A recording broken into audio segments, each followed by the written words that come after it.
हनुमान अष्टोत्तरशतनाम स्तोत्रम्।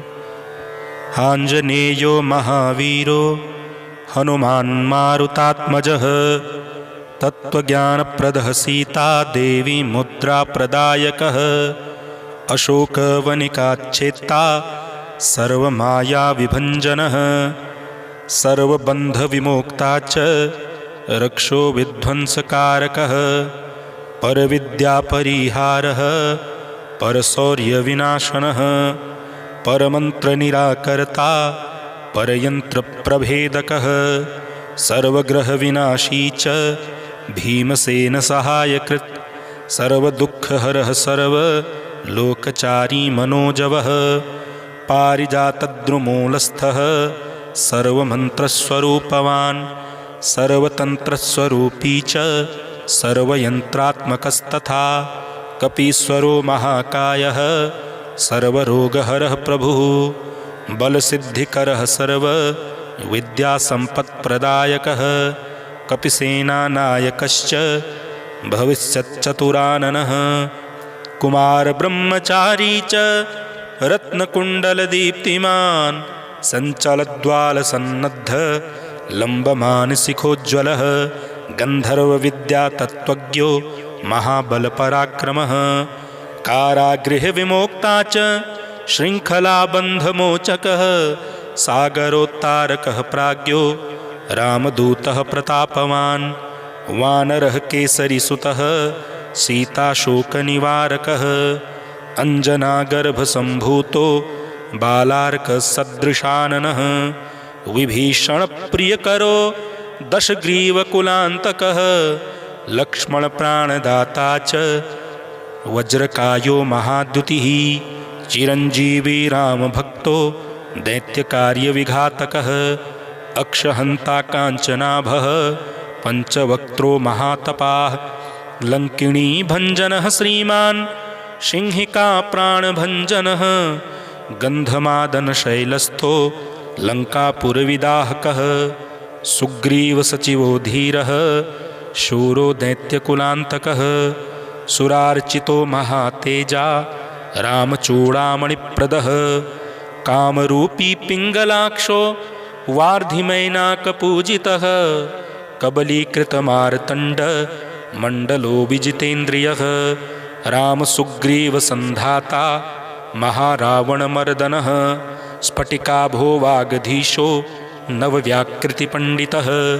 चतुर्बाहुर्दीनबन्धुर्महात्मा भक्तवत्सलः। सञ्जीवननगाहर्ता शुचिर्वाग्मी दृढव्रतः। कालनेमिप्रमथनो हरिमर्कटमर्कटः।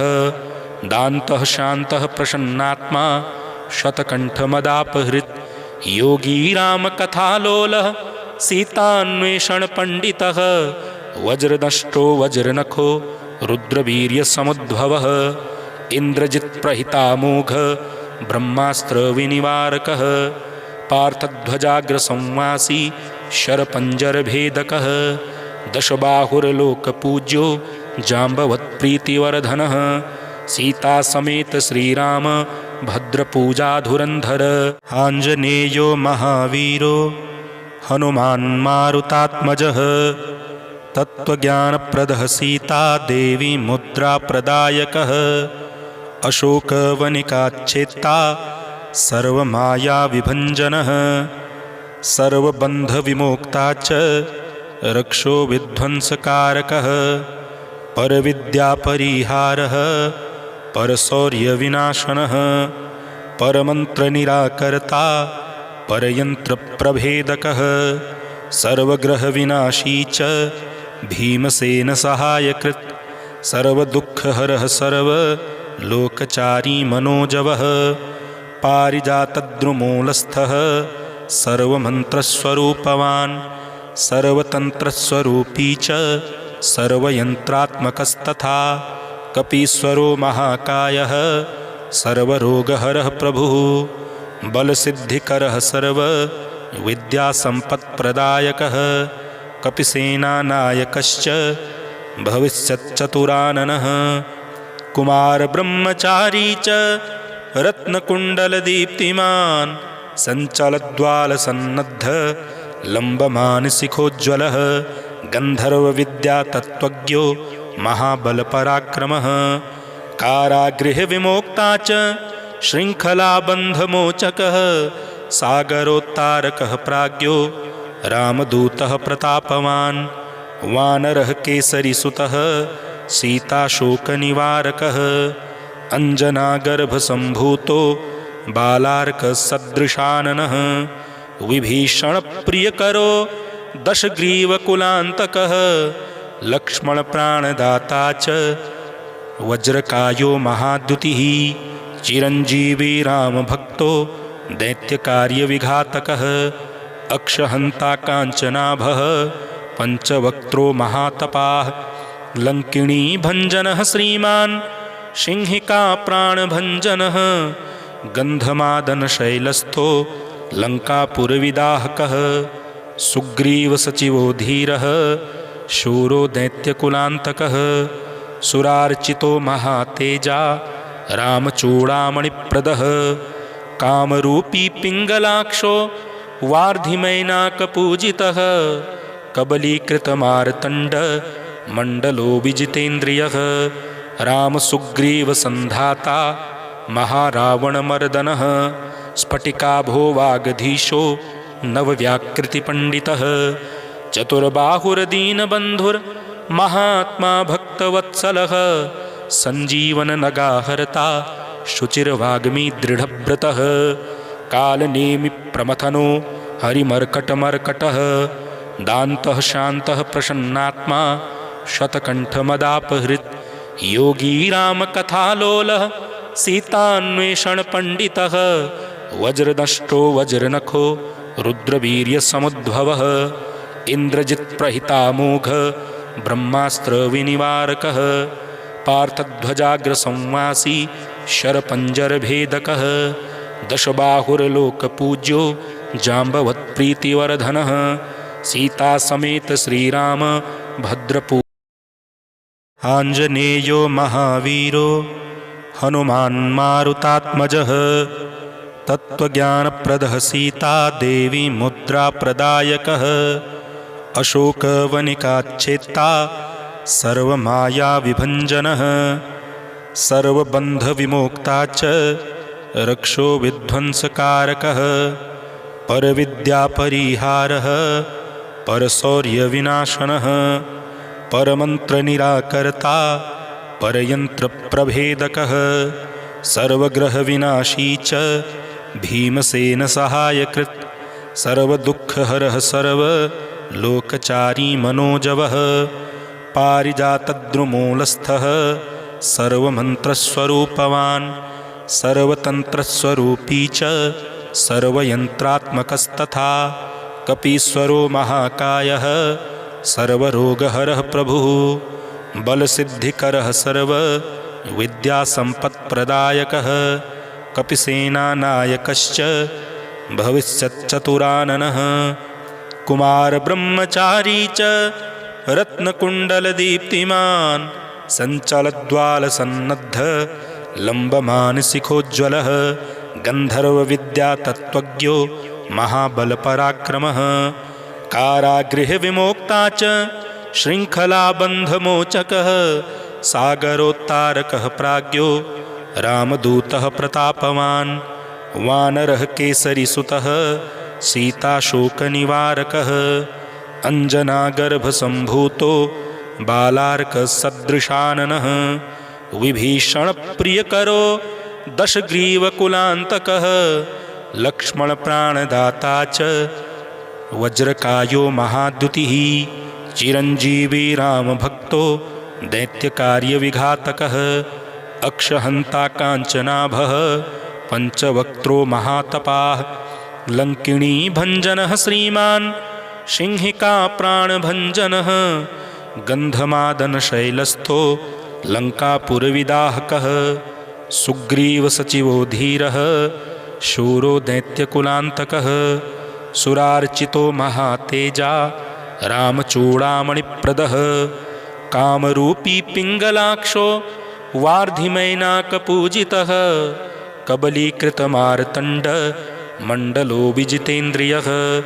रामसुग्रीवसन्धाता महारावणमर्दनः स्फटिकाभो वागधीशो नवव्याकृतिपण्डितः चतुर्बाहुर्दीनबन्धुर्महात्मा भक्तवत्सलः सञ्जीवननगाहर्ता शुचिर्वाग्मी दृढव्रतः कालनेमिप्रमथनो हरिमर्कटमर्कटः दान्तः शान्तः प्रसन्नात्मा शतकण्ठमदापहृत् योगी रामकथालोलः सीतान्वेषणपण्डितः वज्रदष्टो वज्रनखो रुद्रवीर्यसमुद्भवः इन्द्रजित्प्रहितामोघ ब्रह्मास्त्रविनिवारकः पार्थध्वजाग्रसंवासी शरपञ्जरभेदकः दशबाहुर्लोकपूज्यो जाम्बवत्प्रीतिवर्धनः सीतासमेत श्रीराम भद्रपूजाधुरन्धर आञ्जनेयो महावीरो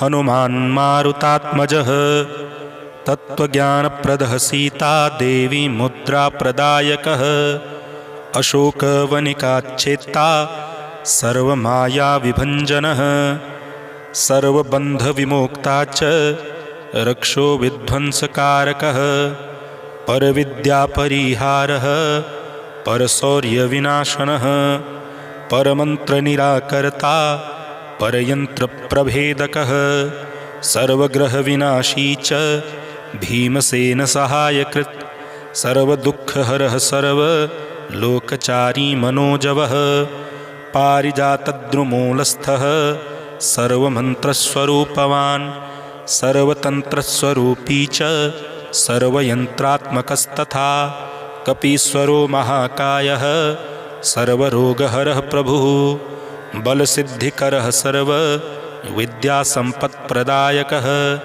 कपिसेनानायकश्च भविष्यच्चतुराननः कुमारब्रह्मचारी च रत्नकुण्डलदीप्तिमान् सञ्चलद्वालसन्नद्ध लम्बमानसिखोज्ज्वलः गन्धर्वविद्यातत्त्वज्ञो महाबलपराक्रमः कारागृहविमोक्ता च शृङ्खलाबन्धमोचकः सागरोत्तारकः प्राज्ञो रामदूतः प्रतापवान् वानरः केसरीसुतः सीताशोकनिवारकः अञ्जनागर्भसम्भूतो बालार्कसदृशाननः विभीषणप्रियकरो दशग्रीवकुलान्तकः लक्ष्मणप्राणदाता च वज्रकायो महाद्युतिः चिरञ्जीवी रामभक्तो दैत्यकार्यविघातकः अक्षहन्ता काञ्चनाभः पञ्चवक्त्रो महातपाः लङ्किणीभञ्जनः श्रीमान् सिंहिका प्राणभञ्जनः गन्धमादनशैलस्थो लङ्कापुरविदाहकः सुग्रीवसचिवो धीरः शूरो दैत्यकुलान्तकः सुरार्चितो महातेजा रामचूडामणिप्रदः कामरूपी पिङ्गलाक्षो वार्धिमैनाकपूजितः कबलीकृतमार्तण्ड मण्डलो विजितेन्द्रियः रामसुग्रीवसन्धाता महारावणमर्दनः स्फटिकाभो वागधीशो नवव्याकृतिपण्डितः चतुर्बाहुर्दीनबन्धुर्महात्मा भक्तवत्सलः सञ्जीवननगाहर्ता शुचिर्वाग्मी दृढव्रतः कालनेमिप्रमथनो हरिमर्कटमर्कटः दान्तः शान्तः प्रसन्नात्मा